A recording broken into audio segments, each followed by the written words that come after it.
మామిడి పండు చూడు మేలిమయుండు పొట్ట విప్పి చూడు పురుగులుండు పిరికి వాణి మదిని బింకమీలాగురా విశ్వదాభిరామ వినురవేమ. అగో నువ్వెంచుకున్న రాగమేంటిది, పాడుతున్న పద్యమేంటిది మీనాచి అని అంటారా?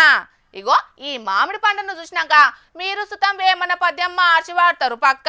మామిడి పండ్లు చూస్తే కొందరికి పానం ఆగదుల్లా, రసం మోచైతే దాకా గారంగా కూడా లొట్టలేసుకొని తింటారు. ఇక అగ్వకు దొరుకుతది కాబట్టి మామిడి పండ్ల జ్యూస్ కనబడితే జుర్రుకొని తాగుతుంటారు. పండ్లు కొంటే పరేషాన్ ఏం లేదు గాని జ్యూస్ తాగే కాన్నే అస్సలు పరేషాన్ ఉన్నది. ఎందుకంటారా?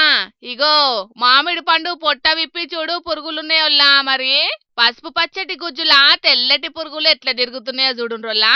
సూత్తాంటనే కడుపుల దేవినట్టు అయితాంది కదా. సూత్తాంటనే గట్లయితే మరిగా ఇసొంటి మామిడి పండ్ల రసాన్ని తెల్వక దాగినోళ్ళ పరిస్థితి ఊహించుకోండ్రోళ్ళయిగా.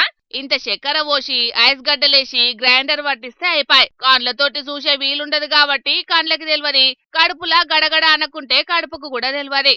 అందుకే జ్యూస్ కోసమనే ఇగో ఈ పురుగులు పట్టిన మామిడికాయలను నిల్వ చేసి ఉంచిందట గుజరాత్ రాష్ట్రంలో. పురుగులొక్కటే కాదు, మళ్ళా బూజు పట్టి కంపు వాసన కొడుతున్నాయట మామిడికాయలు. మరిగా ఫుడ్ సేఫ్టీ అధికారులు ఎట్లా వాసన పట్టిండ్రో గాని అడ్డంగా బుక్ అయిండ్రు బట్టె వసగాలు. మళ్ళా కొన్నని సుతం కాదు, టన్నుల కమానంగా నిల్వ చేసిన మామిడి పండ్లను సీజ్ చేసిండ్రు.